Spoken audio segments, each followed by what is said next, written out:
Hello दोस्तों, नमस्कार। अब हम डीएनएस का अध्याय 11 के बारे में अध्ययन करेंगे। डीएनएस के अध्याय 11 के डीएनएस का जो अध्याय 11 है इसके बारे में पढ़ेंगे। अध्याय 11 में क्या है? लोक प्रशांति के विरुद्ध अपराधों के विषय में, जिससे संबंधित है लोक प्रशांति के विरुद्ध अपराधों के विषय में, अपराधों के विषय में, के विषय में। लोक प्रशांति के विरुद्ध क्या है? लोक प्रशांति के विरुद्ध अपराधों के विषय में। इसमें जो पहली धारा है, धारा 189, जिसमें है विधि विरुद्ध जमाव। क्या है? विधि विरुद्ध जमाव। विधि विरुद्ध जमाव। इसमें विधि विरुद्ध जमाव को परिभाषित किया गया है। कैसे परिभाषित किया गया है? इसमें लगभग कुल सबसेक्शन की बात करें, टोटल 8 उपधाराएं हैं। कितनी है टोटल? 9। टोटल 9 उपधाराएं हैं। तो सबसे पहले हम उपधारा 1 के विषय में बात करेंगे। उपधारा 1 के विषय में बात करेंगे। उपधारा 1 क्या कहती है? 5 या अधिक व्यक्तियों का जमाव विधि विरुद्ध जमाव के रूप में नाम निर्दिष्ट है यदि उन व्यक्तियों का जिनसे वह जमाव गठित हुआ है समान उद्देश्य हो। क्या कह रहे हैं? पहली बात है 5 व्यक्ति होने चाहिए। से 5 व्यक्ति या 5 से ज़्यादा व्यक्ति, 5 व्यक्ति या 5 से ज़्यादा व्यक्तियों का जमाव है। कहीं पर जमाव है। अब 5 या 5 से अधिक व्यक्तियों का जमाव, जो क्या इसको विधि विरुद्ध जमाव कब कहा जाएगा? 5 व्यक्ति या 5 से ज़्यादा व्यक्तियों का जमाव है तो इसे विधि विरुद्ध जमाव कब कहा जाएगा? विधि विरुद्ध जमाव। विधि विरुद्ध जमाव कब कहा जाएगा? 5 व्यक्ति या 5 से ज़्यादा व्यक्तियों का जमाव विधि विरुद्ध जमाव कब कहा जाएगा? इसके लिए बताया गया है कि ये जो जिन लोगों से ये जमाव मिलकर बना है उनका सामान्य उद्देश्य हो। जिनसे ये जमाव गठित हुआ है, ये व्यक्ति 5 व्यक्ति या 5 से ज़्यादा व्यक्ति हैं, तो इनसे ये जमाव गठित हुआ है, उनका सामान्य उद्देश्य है। सामान्य उद्देश्य जमाव के सदस्यों का सामान्य उद्देश्य या जमाव क्या सामान्य उद्देश्य क्या हो? सामान्य उद्देश्य। सामान्य उद्देश्य क्या? अब इसमें जो चीज़ें बताई गई हैं वो बड़ी महत्वपूर्ण है। इसमें जो चीज़ें बताई गई हैं वो बहुत ज़्यादा महत्वपूर्ण हैं। कौन कौन सी चीज़ें बताई गई हैं इसमें?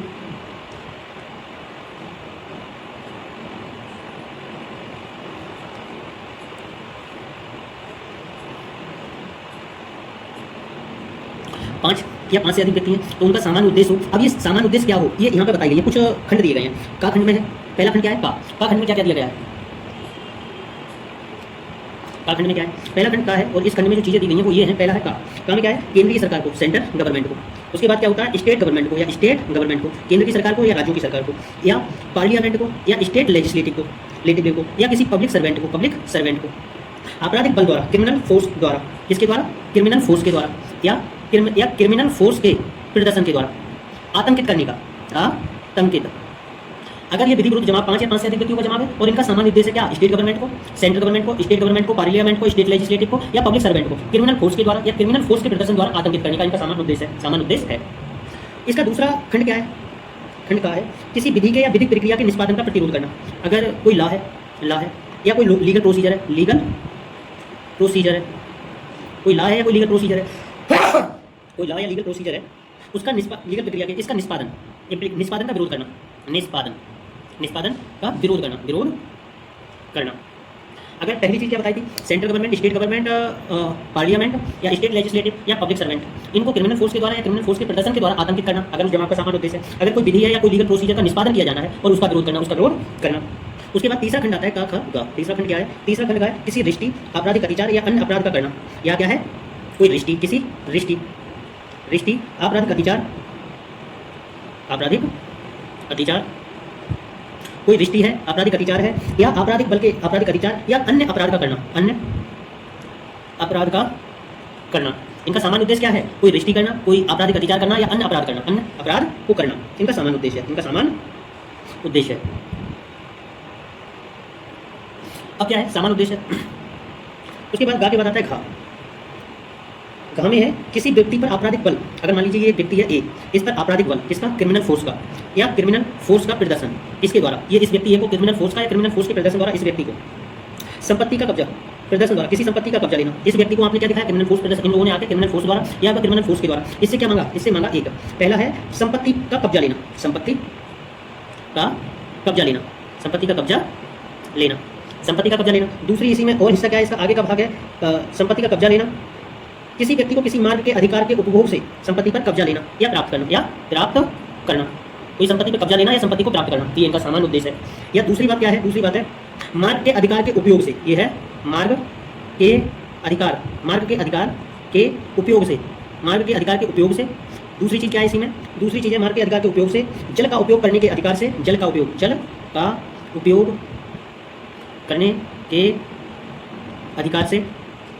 अगला क्या है? जल का उपयोग करने के अधिकार से या अन्य अमूर्त अधिकार से। अन्य अमूर्त अधिकार से, अन्य अमूर्त अधिकार से जिसका वह कब्जा रखता हो, उपयोगकर्ता को वंचित करना। कब्जा रखता है, कब्जा रखता है, उपयोग करता है, उपयोग करता है, करता है, उपयोग करता है। तो इसके क्या है, संपत्ति का कब्जा लेना या प्राप्त करना, कोई माल के अधिकार के उपयोग से इससे वंचित करना। इन तीनों से क्या है, इन तीनों से वंचित करना, वंचित करना। उसके बाद क्या है, वंचित करना। उसके बाद अगला आता है डा, वंचित करना। उसके बाद एक और है, किसी अधिकार या अनुमित अधिकार को परिवर्तित कराना। इसमें एक और चीज़ है, किसी अधिकार को परिवर्तित कराना, फिर वर्तित कराना, किसी अधिकार को परिवर्तित कराना। उसके बाद है डा। डा क्या है, डा में आपराधिक बल द्वारा या आपराधिक बल के प्रदर्शन द्वारा, क्रिमिनल फोर्स के द्वारा या क्रिमिनल फोर्स के प्रदर्शन के द्वारा किसी व्यक्ति को वह करने के लिए, अगर ये कोई व्यक्ति है क्रिमिनल फोर्स द्वारा या क्रिमिनल फोर्स के द्वारा कोई कार्य या लोक के लिए करने के लिए, कार्य या लोक करने के लिए बाध्य करना है। अब इस चीज़ को आप दोबारा एक बार देख लीजिए, क्या है, दोबारा जब आप देख लेंगे तो क्या है। सबसे पहले हम BNS 2023 की बात कर रहे हैं, 2023 की बात कर रहे हैं। इसका अध्याय 11 है, अध्याय 11 में क्या है, लोक प्रशांति के विरुद्ध अपराधों के विषय में। अध्याय 11 है लोक प्रशांति के विरुद्ध अपराधों के विषय में, लोक प्रशांति के विरुद्ध अपराधों के विषय में ये अध्याय है। इसमें क्या है, धारा, सबसे पहली धारा आती है 189 में क्या है, विधि विरुद्ध जमाव, इसे इंग्लिश में क्या कहते हैं, इसे इंग्लिश में कहते हैं अनलॉफुल असेंबली। क्या कहते हैं, अनलॉफुल असेंबली, इसे अनलॉफुल असेंबली कहते हैं। अब असेंबली क्या है, इसके लिए सबसे पहली बात तो कि जो जमाव है उसमें कम से कम 5 व्यक्ति होने चाहिए या 5 से ज़्यादा व्यक्ति होंगे। और जब ये 5 या 5 से ज़्यादा व्यक्तियों का जमाव है कहीं पर, तो इसे विधि विरुद्ध जमाव कब कहेंगे, यदि उन लोगों का सामान्य उद्देश्य ये कार्य करने का, जो नीचे कार्य दिया है ये कार्य करने का उनका सामान्य उद्देश्य हो, तब उस जमाव को विधि विरुद्ध जमाव कहेंगे। कौन कौन से कार्य करने को, पहला कार्य है सेंट्रल गवर्नमेंट को, स्टेट गवर्नमेंट को, पार्लियामेंट को या स्टेट लेजिस्लेटिव को या पब्लिक सर्वेंट को क्रिमिनल फोर्स के द्वारा या क्रिमिनल फोर्स के प्रदर्शन के द्वारा आतंकित करना। अगर 5 या 5 से ज़्यादा व्यक्तियों का जमाव ये कार्य करता है, तो ये कार्य करने का उनका सामान्य उद्देश्य है, ये कार्य करने का उनका सामान्य उद्देश्य है, तो ये विधि विरुद्ध जमाव है, विधि विरुद्ध जमाव है। उसके बाद दूसरा आता है, दूसरा क्या है, कोई लॉ है, कोई विधि है या विधिक प्रक्रिया है और उसका निष्पादन किया जाना है तो उसका विरोध करना। कोई विधि या विधिक प्रक्रिया के निष्पादन का विरोध करना। तीसरा है, कोई दृष्टि है, आपराधिक अत्याचार है या अन्य अपराध को करने का इनका सामान्य उद्देश्य है।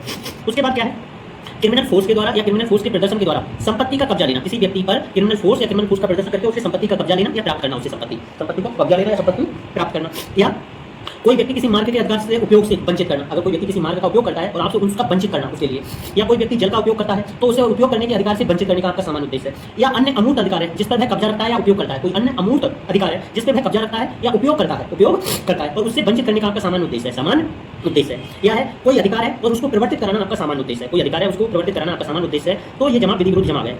उसके बाद आगे एक चीज और आती है जिसमें है क्रिमिनल फोर्स या क्रिमिनल फोर्स के प्रदर्शन के द्वारा कोई कार्य है या कोई लोग है उसे करने को बाध्य करना। क्या है, कोई कार्य है जिसे करने के लिए विधि द्वारा आबद्ध नहीं है और उस कार्य को करने के लिए आप उसे बाध्य कर रहे हैं, या जिस कार्य को करने के लिए कोई व्यक्ति विधि द्वारा आबद्ध है उसे करने के, उसका लोप करने के लिए आप बाध्य कर रहे हैं, लोप करने के लिए बाध्य कर रहे हैं आप, तो बाध्य करना इसका सामान्य उद्देश्य है, तो ये जमाव विधि विरुद्ध जमाव है। अब इसकी उपधारा 2 के बारे में बात करेंगे। उपधारा 2 क्या कहती है, अगर विधि विरुद्ध जमाव का सदस्य, उसके बाद धारा 2 आती है, उपधारा 2। उपधारा 2 में क्या है, विधि विरुद्ध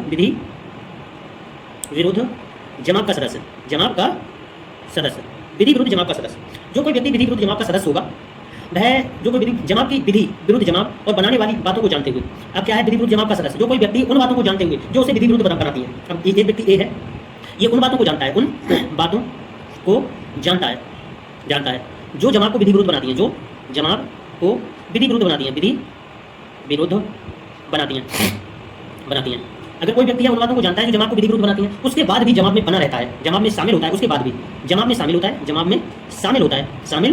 होता है या बना रहता है या जमाव में बना रहता है, तो वह विधि विरुद्ध जमाव का सदस्य माना जाता है। और जो कोई व्यक्ति विधि विरुद्ध जमाव का सदस्य होगा वह दोनों में से किसी भांति के कारावास से, जिसकी अवधि 6 महीने तक की हो सकेगी, या जुर्माने से या दोनों से दंडित किया जाएगा। उसे किससे किया जाएगा, जो व्यक्ति विधि विरुद्ध जमाव का सदस्य होगा उसे 6 महीने तक की सजा होगी, उस पर जुर्माना लगाया जाएगा या दोनों से दंडित किया जाएगा। उसके बाद आती है उपधारा 3। उपधारा 3 क्या कहती है, उपधारा 3 कहती है बिखर जाने का समादेश विधि द्वारा विहित रीति से दिया जाता है। अगर क्या है, विधि विरुद्ध जमाव है, ये क्या है, विधि विरुद्ध जमाव, ये विधि विरुद्ध जमाव है, मान लीजिए विधि विरुद्ध जमाव है, इसे बिखर जाने का समादेश दिया गया है, बिखर जाने का समादेश, इसे बिखर जाने का समादेश क्या कैसे दिया गया है, विधि द्वारा विहित रीति से, विधि द्वारा विहित रीति से। अगर विधि विरुद्ध जमाव है और इसको बिखर जाने का समादेश दिया गया है, और ये जो समादेश दिया गया है ये विधि द्वारा विहित रीति से दिया गया है या उस ढंग से दिया गया है जिस ढंग से कानून ने उपबंधित किया है। कानून कह रहा है कि इस तरीके से बिखर जाने का समादेश दिया जाएगा और उसी ढंग से उसे बिखर जाने का समादेश दिया जाता है। तब जो कोई व्यक्ति इस जमाव में, विधि विरुद्ध जमाव में शामिल होगा, ये बात जानते हुए शामिल होगा या बना रहेगा, इस जमाव में शामिल होगा या बना रहेगा, तो वह व्यक्ति दोनों में से किसी भांति के कारावास से, जिसकी अवधि 2 वर्ष तक की हो सकेगी। कितनी हो सकेगी? 2 साल तक की, या जुर्माने से या दोनों से दंडित किया जाएगा। उसके बाद आती है उपधारा 4। अगर कोई व्यक्ति किसी विधि विरुद्ध जमाव है, ये क्या है? विधि विरुद्ध जमाव है। अब इस विधि विरुद्ध जमाव में कोई व्यक्ति घातक आयुध से को लेकर इसमें शामिल होता है, और या ऐसी कोई वस्तु, घातक आयुध, ये विधि विरुद्ध जमाव है और इसमें ये व्यक्ति शामिल होता है किस चीज को लेकर? घातक आयुध। अगर ये विधि विरुद्ध जमाव है, इसमें घातक आयुध को लेकर या कोई वस्तु को लेकर, इस वस्तु को अगर यूज किया जाए, कैसे यूज किया जाए? आक्रामक आयुध के रूप में इस वस्तु को उपयोग किया जाए, तो आक्रामक आयुध के रूप में उपयोग किया जाए तो इससे मृत्यु हो सकती है। क्या हो सकती है? मृत्यु होने की संभावना है। अगर विधि विरुद्ध जमाव में कोई व्यक्ति शामिल हुआ घातक आयुध से या किसी ऐसी वस्तु को लेकर शामिल हुआ, अगर इस वस्तु को आक्रामक आयुध के रूप में उपयोग किया जाए तो मृत्यु होना संभव है। तो अगर ये व्यक्ति इन दोनों चीजों, घातक आयुध या वस्तु को लेकर शामिल हो गया उसमें, तो इस व्यक्ति को दोनों में से किसी भांति के कारावास से, जिसकी अवधि 2 साल तक की हो सकेगी। कितनी हो सकता है? 2 साल तक की हो सकता है, या जुर्माने से या दोनों से दंडित किया जाएगा। उसके बाद आगे बढ़ते हैं। उपधारा 5 क्या कहती है?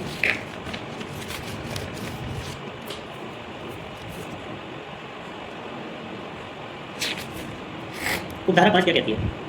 उपधारा कहती है अगर 5 क्या है? उपधारा कहती है अगर 5 या 5 से ज्यादा व्यक्तियों का जमाव है और उससे लोक शांति में विघ्न पड़ सकता है और जमाव को तितर-बितर करने का समादेश दे दिया गया है, उसके बाद भी ऐसे जमाव में जो व्यक्ति शामिल होगा वह दोनों में से किसी भांति के कारावास से, इसमें क्या कहा गया है? इसमें कहा गया है उपधारा 5 में कि 5 व्यक्ति या 5 व्यक्ति से ज्यादा, 5 व्यक्ति से ज्यादा व्यक्तियों का कोई जमाव है। क्या है? जमाव।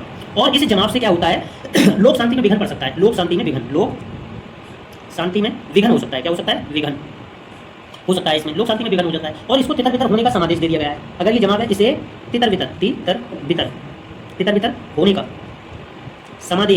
होने का समादेश दे दिया गया है। अब कोई व्यक्ति इस जमाव में शामिल होगा इन बातों को जानते हुए, इसे लोक शांति में विघ्न हो सकता है और उसको तितर-बितर होने का समादेश दे दिया गया है। इसके बाद भी इन बातों को जानते हुए भी कोई व्यक्ति इस जमाव में शामिल होगा, अगर कोई व्यक्ति उसके बाद भी इस जमाव में शामिल हो, तब तो वह दोनों में से किसी भांति के कारावास से, जिसकी अवधि 6 मास तक की हो सकेगी। कितनी हो सकेगी? 6 महीना तक की हो सकेगी। उस व्यक्ति को जो सजा होगी वो कैसी होगी? दोनों में से किसी भांति की हो सकती है। कितने महीने की? 6 महीना तक की सजा हो सकती है, या जुर्माने से या दोनों से दंडित किया जाएगा। उसके बाद आगे बढ़ते हैं। अब उपधारा 6 की बात करेंगे। धारा 189 की बात हो रही है उपधारा 6 में। उपधारा 6 क्या है? कोई विधि विरुद्ध जमाव है और उसका कोई सदस्य है। कोई विधि विरुद्ध जमाव है, क्या है? उपधारा 6 में विधि विरुद्ध जमाव है, उसका कोई सदस्य बनने के लिए भाड़े पर लेगा किसी व्यक्ति को, वचनबद्ध करेगा, नियोजित करेगा या मौन अनुकूल बना रहेगा। अगर क्या कह रहे हैं? ये कह रहे हैं अगर किसी विधि विरुद्ध जमाव का सदस्य बनाने के लिए, विधि विरुद्ध जमाव, ये कोई विधि विरुद्ध जमाव है। उपधारा 6 क्या कहती है? उपधारा 6 को इसमें से पढ़ के देख लेते हैं। जो कोई किसी व्यक्ति को किसी विधि विरुद्ध जमाव में सम्मिलित होने या उसका सदस्य बनने के लिए भाड़े पर लेगा। अब ये विधि विरुद्ध जमाव है, इसमें शामिल होने के लिए, किसके लिए? शामिल होने के लिए या इसका सदस्य बनने के लिए, ये तो शामिल होने के लिए या इसका सदस्य बनने के लिए क्या करता है? जो कोई व्यक्ति क्या करता है? भाड़े पर लेता है। कैसे? भाड़े पर लेता है। अगर मान लीजिए विधि विरुद्ध जमाव है, अब कोई व्यक्ति ऐसा है जो इसमें शामिल करने के लिए, इसका सदस्य बनाने के लिए भाड़े पर लेता है, लोगों को भाड़े पर लेता है। या दूसरी चीज क्या है? भाड़े पर लेगा या वचनबद्ध या नियोजित करेगा। क्या करेगा? भाड़े पर लेता है, या दूसरी बात होती है वचनबद्ध या नियोजित करेगा। वचनबद्ध या नियोजित करेगा। पहली चीज तो विधि विरुद्ध जमाव में शामिल होने के लिए या उसका सदस्य बनने के लिए लोगों को भाड़े पर लेगा, वचनबद्ध या नियोजित करेगा। भाड़े पर लिए जाने या वचनबद्ध या नियोजित करने का संप्रवर्तन करेगा। संप्रवर्तन का क्या मतलब होता है? इसे इंग्लिश में देख लेते हैं। Whoever hire और engage, हायर करता है भाड़े पर लेगा, हायर और इंगेज और एम्प्लॉयज नियोजित करेगा, प्रमोट करेगा और कन्वीनियंस करेगा एट द हायरिंग, इंगेजमेंट और employment of any person to join और become a member of any unlawful assembly shall be punishable as a member of such unlawful assembly. तब उसे ऐसे क्या है? अगर कोई व्यक्ति है, मान लीजिए एक व्यक्ति ए है, ये एक व्यक्ति क्या करता है? ये इसमें शामिल करने के लिए या सदस्य बनाने के लिए लोगों पर भाड़े पर लेता है, वचनबद्ध करता है या नियोजित करेगा, नियोजित करने का, संप्रवर्तन करेगा या प्रति मौन अनुकूल बना रहेगा। मौन अनुकूल का क्या मतलब है? whoever हायर करेगा, भाड़े पर, हायर का मतलब भाड़े पर लेगा, जो कोई किसी व्यक्ति को सदस्य बनाने के लिए भाड़े पर लेगा, वचनबद्ध करेगा, इंगेज करेगा, वचनबद्ध करेगा, या नियोजित करेगा। भाड़े पर लेता है, वचनबद्ध या नियोजित करेगा, और भाड़े पर लिए जाने का वचनबद्ध या नियोजित करने का संप्रवर्तन करेगा, या प्रति मौन अनुकूल बना रहेगा, फिर प्रमोट करेगा, क्या रहेगा प्रमोट, और कन्विंस करेगा, वचनबद्ध या नियोजित करने का संप्रवर्तन करेगा। वह अगर इस धारा को समझना हो तो इस धारा के लिए हमें ऐसे समझ लेना चाहिए, इसकी इंग्लिश वाले हिस्से से हमें ये ज़्यादा समझ में आ रही है धारा। कैसे समझ में आ रही है? हूएवर, जो कोई हायर करता है किसी व्यक्ति को, यहाँ पर लिखते हैं एक व्यक्ति, हूएवर मानी ये एक व्यक्ति है, ये क्या करता है? हायर्स मानी भाड़े पर लेता है। इंगेज, दूसरी चीज़ क्या है? इंगेज करता है, इंगेज भाड़े पर लेता है, इंगेज करता है, एम्प्लॉयज करता है, प्रमोट्स करता है, या कन्वेंस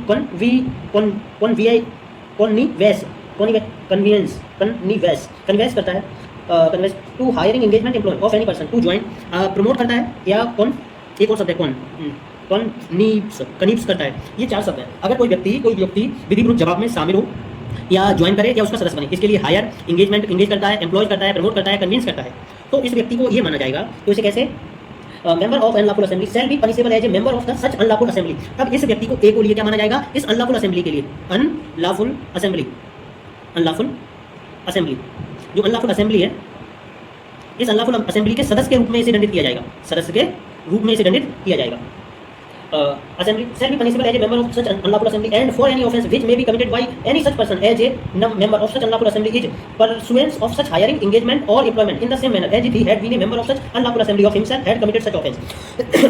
अब ये इसका दूसरा हिस्सा क्या है? तो ये व्यक्ति जो इन्हें भाड़े पर ले रहा है, वचनबद्ध कर रहा है, इंगेज कर रहा है, नियोजित कर रहा है, प्रमोट कर रहा है इन्हें, या कन्विंस कर रहा है, ये व्यक्ति को ऐसे माना जाएगा कि ये इस अनलॉफुल असेंबली का सदस्य है, और इसी प्रकार इसको दंडित किया जाएगा। उसके साथ ही ये हायर व्यक्ति, इंगेज व्यक्ति, एम्प्लॉय व्यक्ति, प्रमोट व्यक्ति और कन्विंस व्यक्ति, इन व्यक्तियों ने जो अपराध किया है, इस अनलॉफुल असेंबली के मेंबर के रूप में इन्होंने जो अपराध किया है, तो ऐसा माना जाएगा कि ये अपराध ए ने किया है। ये 2 बातें बताई गई हैं इस उदाहरण में। पहली बात तो, अगर कोई व्यक्ति किसी व्यक्ति को भाड़े पर लेता है, वचनबद्ध करता है, नियोजित करता है, भाड़े पर लेता है, वचनबद्ध करता है, नियोजित करता है, वचनबद्ध भाड़े पर लिए जाने का वचनबद्ध या नियोजित करने का संप्रवर्तन करेगा, इसको प्रमोट करेगा, भाड़े पर लिए जाने का वचनबद्ध और नियोजित करने का संप्रवर्तन करेगा, इन कार्यों का करेगा, या इसके प्रति मौन अनुकूल बना रहेगा, या इन कार्यों के प्रति मौन अनुकूल, चुप रहकर देखता रहेगा, क्या हों दो, ठीक है। तब इस व्यक्ति ने, ए ने अपराध किया है, और इन लोगों ने जब कोई अपराध किया तो ये माना जाएगा कि ए ने अपराध किया है। तो धारा 6 ये कहती है। इस धारा को और ज़्यादा डीपली समझने के लिए तुम्हें थोड़ा और आगे बढ़ना होगा। मान लीजिए ये एक व्यक्ति ए है। कौन है? ए। अब ए ने क्या किया? कुछ लोगों को भाड़े पर लिया, या इन्हें वचनबद्ध किया, भाड़े पर लिया या वचनबद्ध किया, या नियोजित किया, या जो तीनों चीजें हैं ऊपर की, भाड़े पर लेना, वचनबद्ध किया जाना या नियोजित किए जाने को प्रोत्साहित किया। किसी व्यक्ति ने क्या किया? प्रोत्साहित किया, इन तीनों कार्यों को प्रोत्साहित, या जिसके लिए प्रोत्साहित के लिए क्या है? संप्रवर्तन करेगा, संप्रवर्तन करेगा। इन ऊपर की तीनों, संप्रवर्तन का मतलब होता है प्रमोट करना, या ये सारी चीजें होती देखते हुए मौन अनुकूल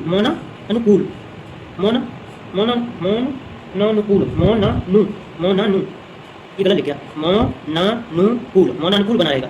ये सारी चीजें होती हुई ये व्यक्ति देखता रहेगा। तो इस व्यक्ति को एक ने क्या किया है? भाड़े पर लिया, वचनबद्ध किया, नियोजित किया, या संप्रवर्तन किया इसका, या मौन अनुकूल बना रहा है। तो ए के प्रति ए को कैसे ट्रीट किया जाएगा? ए को ऐसे ट्रीट किया जाएगा इस परिस्थिति में कि ए, ये क्या है? सदस्य है। ए सदस्य है किसका? जो अनलॉफुल असेंबली है। अनलॉफुल असेंबली अगर विधि विरुद्ध जमाव है, विधि विरुद्ध जमाव है उसका सदस्य है, इसे ऐसा माना जाएगा और इसी प्रकार दंडित किया जाएगा। अब मान लिया किसी व्यक्ति ए ने किसी व्यक्ति को भाड़े पर लिया और उस व्यक्ति ने जो अपराध किया उसके बारे में ऐसा माना जाएगा कि वह अपराध ए ने किया है। अब आप समझ गए कि इस बात में क्या कहा गया है? अगर उसने इस प्रकार से किसी व्यक्ति को नियोजित किया है तो जिन व्यक्तियों को वह नियोजित करता है उसे खुद को भी ये मान लिया जाएगा कि वह भी अनलॉफुल असेंबली का मेंबर है। आगे बढ़ते हैं। अब उपधारा 7 की बात आती है। उपधारा 7 क्या कहती है? जो कोई किसी विधि विरुद्ध जमाव के सदस्य के लिए, अब कोई मान लीजिए ये एक विधि विरुद्ध जमाव है, विधि विरुद्ध जमाव। अगर ये विधि विरुद्ध जमाव है, अब इस विधि ए क्या है? इस विधि विरुद्ध जमाव का सदस्य है। क्या है? सदस्य। जमाव के सदस्यों के लिए, सदस्य किसी गृह या परिसर में, अब इस सदस्य को, ये घर या कोई परिसर है, परिसर, इस घर या परिसर में इस ए को, जो क्या है? सदस्य, विधि विरुद्ध जमाव का सदस्य ए क्या है? विधि विरुद्ध जमाव का सदस्य है। इसे घर या परिसर में, पहली चीज क्या है? पहली चीज है इसमें बताया गया संश्रय, आश्रय, जमाव। क्या है? संश्रय करेगा, संश्रय। दूसरी बात आश्रय देगा, या जमाव होने देगा, जमा होने देगा इन लोगों के लिए। तो अब ये कोई व्यक्ति है जो ये काम होने देता है अपने परिसर में, उसके लिए क्या है? किसी व्यक्ति भाड़े पर लिए गए जमानत होने देगा, या ये जानते हो कि ऐसे व्यक्ति किसी विधि विरुद्ध जमात का सदस्य बनने के भाड़े पर लिए गए या लगाए गए या नियोजित किए गए या जुड़ने के लिए जाते हैं, भाड़े पर लगाए जाते हैं, नियोजित किए जाते हैं, दोनों में से किसी भांति के कारावास है जिसकी अवधि 6 मास तक की हो सके। क्या है? अब ये मान लीजिए इसे पता है कि ये भाड़े पर लिए गए या लगाए गए, नियोजित किए गए या जुड़ने के लिए भाड़े पर लिए जाने या भाड़े पर लगाए जाने या नियोजित किए जाने, वह दोनों में से किसी भांति के कारावास से जिसकी अवधि क्या महीना होगी? 6 महीना तक की होगी, 6 मास तक की हो सकेगी, या जुर्माने से या जुर्माने से या दोनों से दंडित किया जाएगा। ये उपधारा 7 समझ में नहीं आई मुझे। अगर मान लीजिए विधि विरुद्ध जमात के सदस्य हैं, उन सदस्यों को किसी घर या परिसर में जो व्यक्ति संश्रय देगा, आश्रय देगा या जमा करेगा, वह दोनों में से किसी भी भांति के कारावास से जिसकी अवधि 6 महीना तक होगी, या जुर्माना से या दोनों से दंडित किया जाएगा, उसके बाद आती है उपधारा 8। उपधारा 8 क्या कहती है? जो कोई उपधारा 1 में निर्दिष्ट किन्हीं कृत्यों को करता है, मान लीजिए उपधारा 1 में जो कृत्य दिए गए थे उन्हें करता है कोई व्यक्ति, कोई उन कृत्यों को करता है। क्या कहे गए थे उपधारा 1 में? उपधारा 1 में जो कृत्य दिए गए थे तो उन्हें करता है। कौन कौन से कृत्य दिए गए थे? Central government, state government, parliament, संसद और इनको आपराधिक बल द्वारा, आपराधिक बल के प्रदर्शन के द्वारा आतंकित करना, कोई विधि के या विधिक प्रक्रिया के निष्पादन का प्रतिरोध करना, रिष्ट या आपराधिक अत्याचार या अन्य अपराध को करना, या किसी व्यक्ति से किसी आपराधिक बल द्वारा, आपराधिक प्रदर्शन के द्वारा किसी व्यक्ति से संपत्ति का अधिकार करना, प्राप्त करना, जल के उपयोग, मार्ग के उपयोग से या कोई अमूर्त अधिकार है उस पर कब्जा करना, या कोई अन्य अधिकार को परिवर्तित करना, आपराधिक बल या आपराधिक बल के प्रदर्शन द्वारा किसी व्यक्ति को वह कार्य करने के लिए बाध्य करना जैसे करने के लिए वह विधि द्वारा आबद्ध न हो, या वह कार्य करने के या लोग करने के लिए जैसे करने के लिए वह विधि आबद्ध है। तो ये कार्य बताए गए हैं उपधारा 1 में। जो कोई उपधारा 1 के धारा 8 में कहा गया है, जो कोई उपधारा 1 में निर्दिष्ट किन्हीं कृत्यों को करता है या करने में सहायता करता है, या भाड़े पर या नियोजित किए जाने हेतु प्रयास करता है, भाड़े पर या प्रस्ताव करता है, या नियोजित है या भाड़े पर लिया गया है, वह दोनों में से किसी भांति के कारावास से जिसकी अवधि 6 मास तक की हो सकेगी, या जुर्माने से या दोनों से दंडित किया जाएगा। इसमें क्या बात गया है? कोई व्यक्ति जो पहली चीज, इसमें कई चीजें बताई गई हैं, ये धारा 8 बहुत महत्वपूर्ण है, बहुत महत्वपूर्ण क्यों है? कोई व्यक्ति जो उपधारा 1 में जो अपराध है उन अपराधों को करता है, उपधारा 1 के अपराधों को करता है, उपधारा 1 के अपराधों को, ये धारा बहुत महत्वपूर्ण है। जो कोई उपधारा 1 में दिए गए अपराधों को करता है, वह या भाड़े पर होने के नाते अपराधों को करता है या करने में सहायता करता है। दूसरी चीज, करने में सहायता करता है। अगर कोई व्यक्ति जे उपधारा 1 के अधीन जो अपराध दिए गए उन्हें करता है या करने में सहायता करता है, या भाड़े पर या नियोजन किए जाने हेतु प्रयास करता है, या क्या करता है? भाड़े पर या नियोजन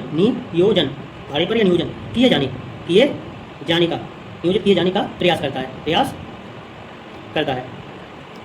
नियोजित किए जाने का प्रयास करता है, भाड़े पर या नियोजित किए जाने का प्रयास करता है, या प्रस्ताव करता है, या नियोजित या प्रस्ताव करता है, या नियोजित है या भाड़े पर लिया गया है, नियोजित है भाड़े पर लिया गया है। अब क्या है? कोई व्यक्ति जो उपधारा 1 के अधीन जो अपराध है उनको करता है या उन्हें करने में सहायता करता है, वह व्यक्ति, या भाड़े पर या नियोजित किए जाने का प्रयास करता है, इन अपराधों को करने के लिए भाड़े पर लेने के लिए या नियोजित किए जाने का प्रयास करता है, या प्रस्ताव करता है कि उन अपराधों को करने के लिए किसी व्यक्ति को नियोजित कर दो, या नियोजित है या भाड़े पर लिया गया है, वह व्यक्ति दोनों में से किसी भांति के कारावास से जिसकी अवधि 6 मास की हो सकेगी। कितनी हो सकेगी?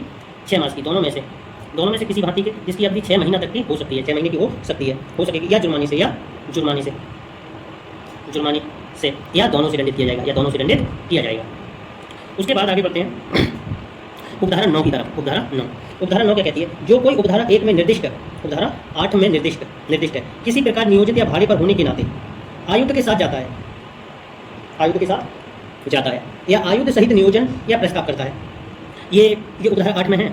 उपधारा 8 के जो काम है वो सब आयुक्त के साथ नियोजित है, या आयुक्त के साथ भाड़े पर लिया गया है, या आयुक्त के साथ काम करता है, आयुक्त से सज्जित होकर या किसी ऐसे आयुक्त का उपयोग करता है जिससे मृत्यु पारित करने की संभावना है। तो ये सारे काम आयुक्त के साथ करता है, आयुक्त के साथ प्रस्ताव करता है नियोजित करने का। तो वह दोनों में से किसी भांति के कारावास से जिसकी अवधि कितनी हो सकेगी? जिसकी अवधि 2 साल तक की हो सकती है, या जुर्माने से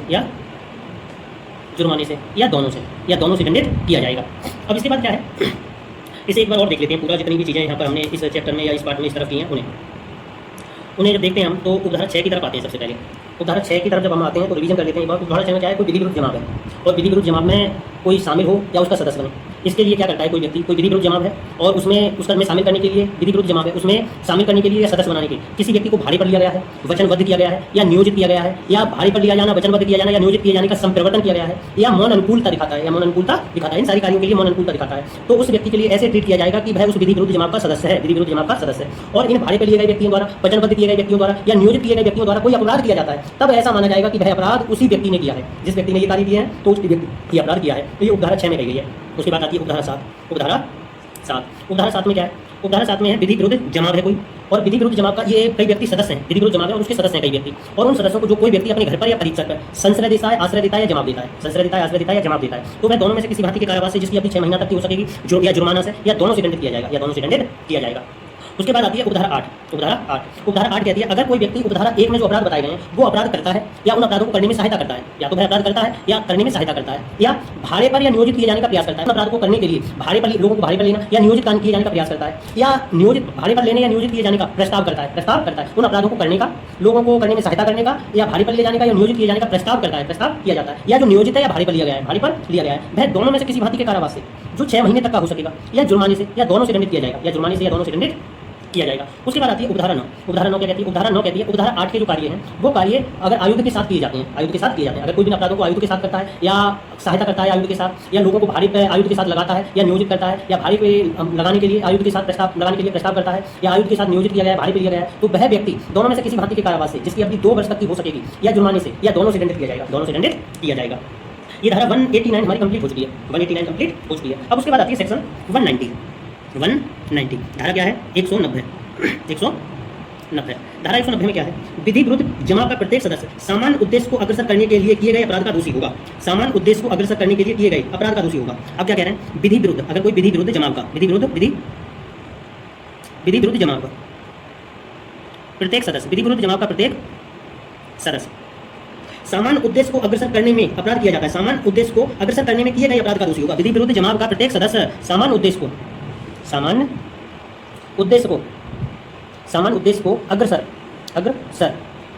अग्रसर करने में किए गए अपराध का दोषी होगा, किए गए दोषी होगा।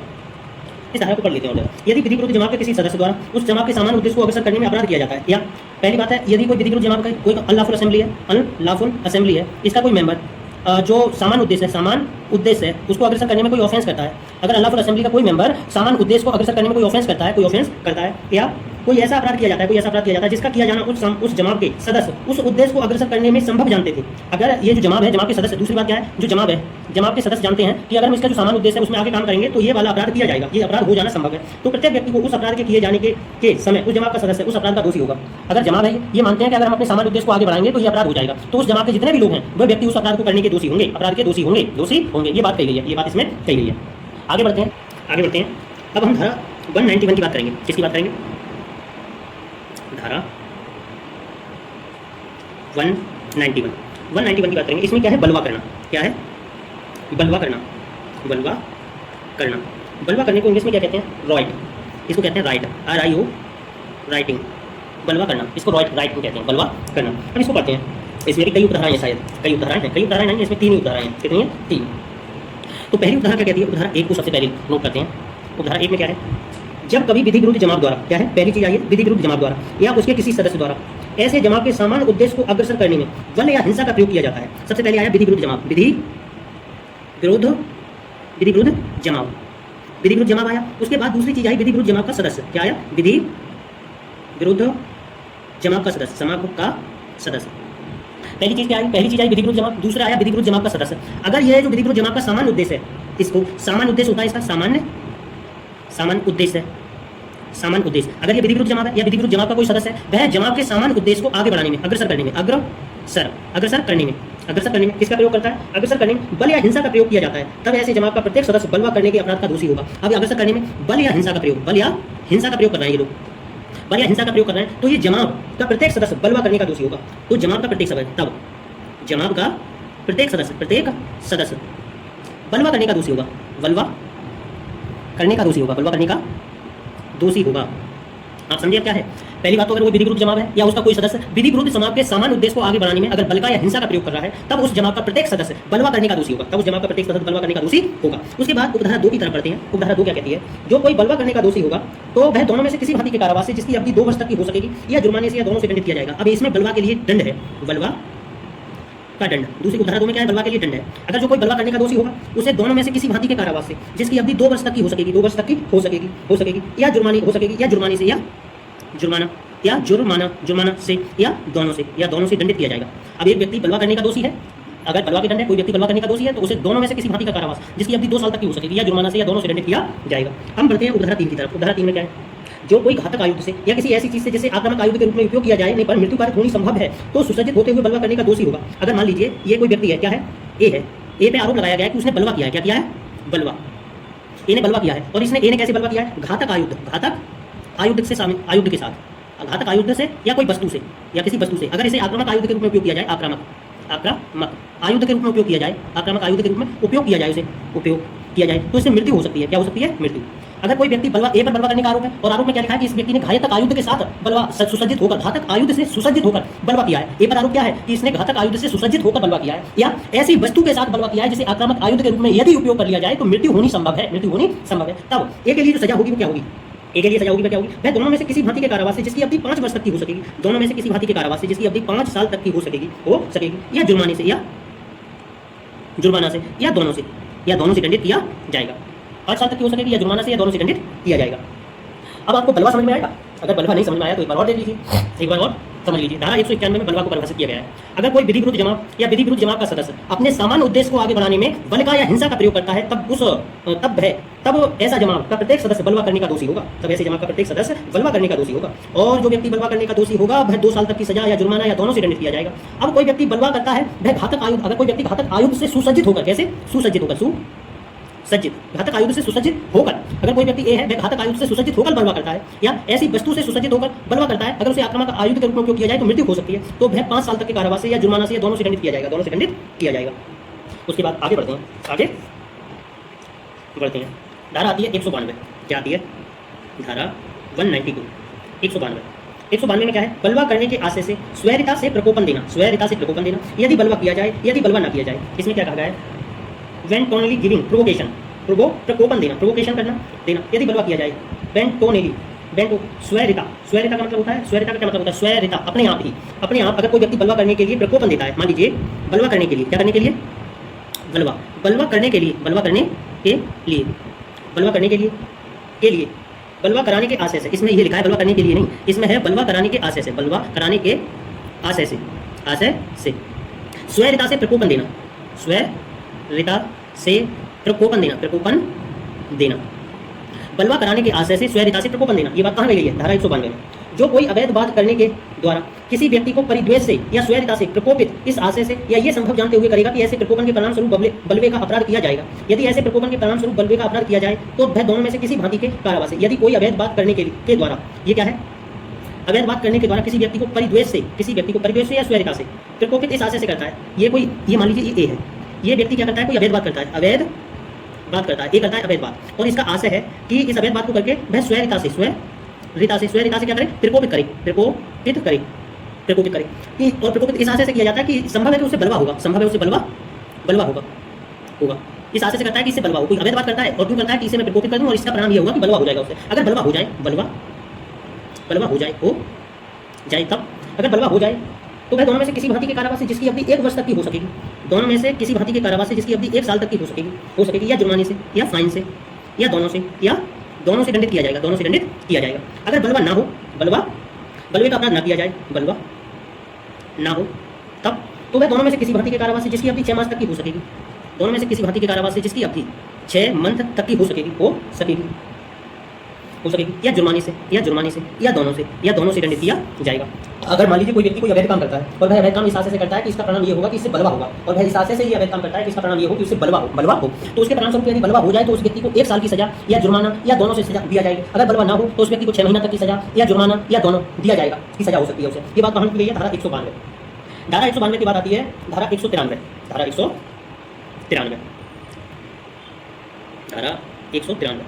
धारा 193 क्या पढ़िए इसे? उस भूमि के स्वामी, अधिभोगी आदि जिस पर विधि विरुद्ध जमाव या बलवा किया गया है का दायित्व क्या है? ये किसी कह रहे हैं, मान लीजिए ये भूमि है, ये क्या है? कोई भूमि है, ये भूमि है, तो इस पर बलवा किया गया है, ये भूमि है, इस पर बलवा किया गया है, इस पर बलवा किया गया है, ये क्या है? ये कोई भूमि है और इस पर बलवा किया गया है, सही है, बलवा किया गया है। तो इसका जो मालिक होगा इस भूमि का कौन होगा? स्वामी या अधिभोगी या उसका जो स्वामी है या अधिभोगी है, 2 व्यक्ति होंगे। तो इनका दायित्व क्या होगा? इनके दायित्व की बात की गई है इसमें। अब इस धारा को पढ़ते हैं। जब कभी कोई विधि विरुद्ध जमाव या बलवा हो विधि विरुद्ध जमाव या बलवा हो, तब भूमि जिस पर ऐसा विधि विरुद्ध जमाव हो या ऐसा बलवा किया जाए उसका स्वामी या अधिभोगी और ऐसी भूमि में हित रखने वाला या हित रखने का दावा करने वाला व्यक्ति 1000 रुपये से अनधिक जुर्माने से दंडनीय होगा। इस पे जो व्यक्ति है, जिस स्वामी है, तो इसका पहली उपधारा में कहा गया है जिस भूमि पर बलवा किया गया है उसका जो स्वामी है या जो उसमें हित रखता है उस व्यक्ति पर जिस पर बलवा किया गया है, बलवा विधि विरुद्ध जमा हुआ है या बलवा हुआ है, 1000 रुपये से अनधिक जुर्माने से दंडनीय होगा।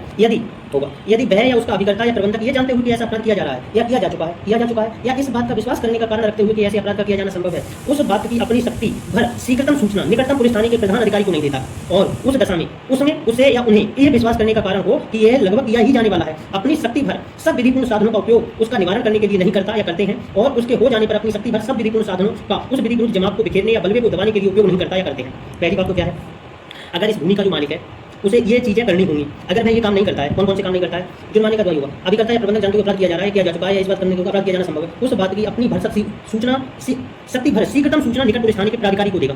उसकी सूचना क्या है, सूचना शीघ्रतम निकटतम पुलिस थाने को निकटतम पुलिस थाने को देगा। इसकी सूचना क्या करेगा, पुलिस थाने को देगा, पहला काम प्रधान अधिकारी को देगा। और उस दशा में जिसमें उसे या उनकी विश्वास करने का कारण हो कि लगभग किया ही जाने वाला है, अपनी शक्ति भर सब विधिपूर्ण साधनों का उपयोग कर उसका निवारण करने के लिए नहीं करता, यानी है दूसरी है अपनी भरपूर शक्ति का प्रयोग उसके निवारण के लिए करेगा, यानी पूरी कोशिश करेगा कि उसे खत्म किया जा सके। निवारण के लिए नहीं करता है या करते हैं, या उसके हो जाने पर बिखेरने या बलवे को दबाने के लिए उपयोग नहीं करता है। बिखेरने या दबाने की पूरी कोशिश करेगा। अगर कोई व्यक्ति ये काम नहीं करता है तो क्या होगा, उस पर जुर्माना लगाया जा सकता है, जुर्माना लगाया जाएगा। और ये जुर्माना 1000 से 1 से ज़्यादा नहीं होगा, 1000 रुपये से अनधिक जुर्माने से 1000 रुपये से ज़्यादा नहीं होगा। उस पर जो जुर्माना लगाया जाएगा वो किसी भी कीमत पर 1000 रुपये से ज़्यादा नहीं होगा। ये उपधारा 1 में कही गई थी बात, कहाँ कही गई थी, उपधारा 1 में। उसके बाद आती है उपधारा 2, जब किसी ऐसे व्यक्ति के फायदे के लिए या उसकी ओर से बलवा किया जाए जो किसी भूमि का या जिसके विषय में ऐसा बलवा हो, स्वामी अधिभोगी हो और जो ऐसे भूमि से या बलवे को पैदा करने वाले किसी विवाद विषय में कोई हित रखने का दावा करता हो या जो उसे कोई फायदा अभिकृत कर या चुका हो, तब ऐसा व्यक्ति जुर्माने से दंडनीय होगा। यदि वह या उसका अभिकर्ता या प्रबंधक इस बात का विश्वास करने का कारण रखते हुए किया जाना संभव है या जिस विधि विरुद्ध जमा का ऐसा किया जाना संभव है, अपनी भरशक्ति दबाने का प्रयोग नहीं करेगा, बिकने के लिए प्रयोग नहीं करेगा। अगर इसके फायदे के लिए किया जा रहा है दूसरी उपधारा बलवा, तो भूमि के बलवा, तो इस व्यक्ति को अगर इसके फायदे के लिए भूमि के मालिक ये फायदे के लिए या उसकी ओर से बलवा या उसकी ओर से ये बलवा या दंगा किया गया है, तो इसे जुर्माने का दोषी होगा। क्या लगाया जाएगा, जुर्माना। तीसरी बात और कही गई है इसमें, उपधारा 3 क्या कहती है, उपधारा 3 कहती है जब कभी ऐसे व्यक्ति के फायदे के लिए या ऐसे व्यक्ति की ओर से बलवा किया जाए जो किसी भूमि का जिसके विषय में ऐसा बलवा हो, स्वामी हो अधिभोगी हो या जो ऐसे भूमि में या बलवे में पैदा करने वाले किसी विवादग्रस्त विषय में कोई हित रखने का दावा करता हो या जो उससे कोई फायदा अभिग्रहित कर चुका या पा चुका हो, तब उस व्यक्ति का अभिकर्ता प्रबंधक जुर्माने से दंडनीय होगा। यदि ऐसा अभिकर्ता प्रबंधक ये विश्वास करने का कारण रखते हुए कि ऐसे बलवे का किया जाना संभव था या जिसका विधि विरुद्ध जमा ऐसा किसी में भी शक्ति का, तो ये कोई चीज़ है, यहाँ भी जुर्माना ही देना होगा, यहाँ भी इसे जुर्माना देना होगा, भूमि के मालिक को जुर्माना ही देना होगा। आगे बढ़ते हैं। उसके बाद आता है दंगा। दंगा का क्या मतलब है, दंगा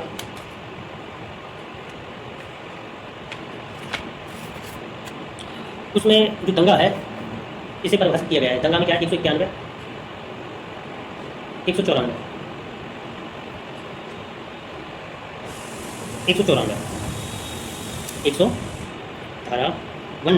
194 इसमें दंगा दिया गया है। क्या दिया गया है, दंगा। दंगा को क्या कहते हैं, अफरे। जब दो या अधिक व्यक्ति लोक स्थान में लड़कर लोक शांति में विघ्न डालते हैं तब यह कहा जाता है कि दंगा करते हैं। क्या है दंगा, दंगा की उपधारा 1 में जब दो व्यक्ति हों, दो या अधिक व्यक्ति पब्लिक प्लेस पर या लोक स्थान में लड़कर क्या करकर लड़कर लोक शांति में विघ्न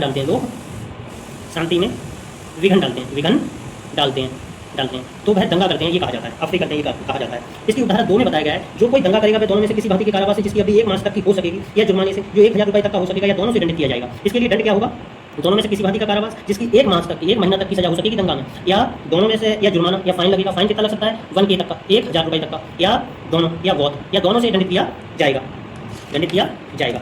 ये इतनी ही बातें हमें आपको बतानी थी। बलवा क्या है, दंगा क्या है, दंगा क्या है। अब इस चीज़ को आप समझ चुके हैं तो इन धाराओं को दोबारा से कंप्लीट कर लीजिए एक बार भी। अगर आप इन चीज़ों को समझ चुके हैं तो एक बार इनका बेटर ढंग से रिवीजन कर लीजिए, ठीक ढंग से पढ़ लीजिए ताकि आप चीज़ों को और कंप्लीट कर सकें। इन धाराओं को और बेटर तरीके से पढ़िए, नोट कीजिए, ठीक है, ओके।